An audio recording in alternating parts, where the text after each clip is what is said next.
In a quiet Vermont town, there stood an old oak tree, massive and proud, which everyone called Grandfather Oak. It had watched over the town for more than 200 years, its roots holding on to 1,000 memories. For most people, it was just a beautiful piece of nature. But for 12-year-old Jacob, Grandfather Oak was a friend, his only true friend. Jacob was shy and lived with his father, a mechanic who worked long hours. After Jacob's mother passed away from a long illness, the house fell quiet and heavy. His father buried himself in work, his grief sealed away, and Jacob kept his grief tucked inside his heart. Unsure how to let it out, every day after school, Jacob would visit the old oak tree. He'd sit under its shade, his back against its thick trunk, and talk softly to it. He spoke about his mother, how he missed her warm hugs, and the way she laughed with her whole face. He talked about the kids at school who ignored him, and the loneliness he couldn't explain to anyone. The oak tree never answered, but Jacob felt heard. One chilly autumn afternoon, Jacob noticed a branch had cracked in a storm. He ran his fingers along the damaged bark and whispered, "Don't worry, I won't let anything happen to you." From that day on, he visited even more often, as if keeping a promise. In return, something magical happened. When Jacob leaned against the trunk, he felt a soft warmth, like the comfort of a memory. When he cried, the leaves rustled gently, as if trying to soothe him. The tree stood tall and steady, reminding him he wasn't completely alone. The townspeople noticed Jacob's bond with the tree.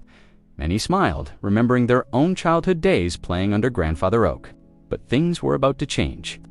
At the start of winter, a group of developers arrived with big plans for new roads and buildings. And unfortunately, Grandfather Oak stood exactly where they wanted to build. When Jacob heard the news, his heart dropped.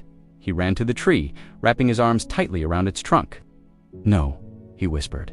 "I won't let them take you to..." He stayed there for hours, even as the cold wind burned his cheeks. Soon, the whole town learned what he was doing. Many were touched, remembering the pieces of their own past held by that tree first loves, picnics, childhood secrets. But the developers were firm. "The tree must come down," they insisted. "It's just a tree." Those words echoed painfully in Jacob's heart.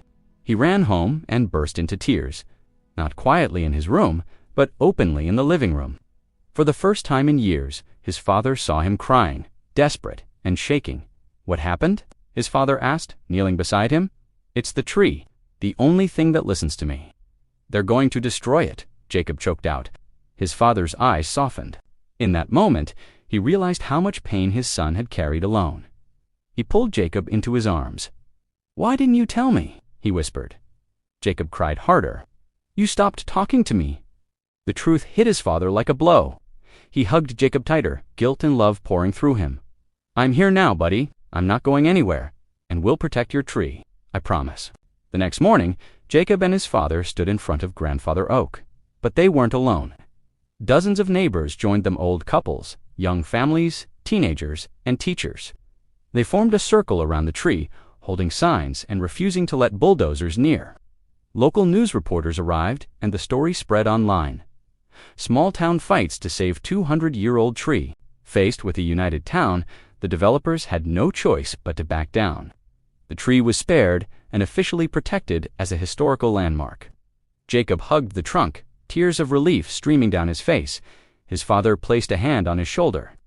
"Your mom loved this tree too," he said quietly. "She used to come here when she was your age." Jacob looked up at the branches, glowing in the winter sunlight. Grandfather Oak had remembered everything, every child, every story, every broken heart it had comforted. It had saved Jacob, and in return, Jacob saved it.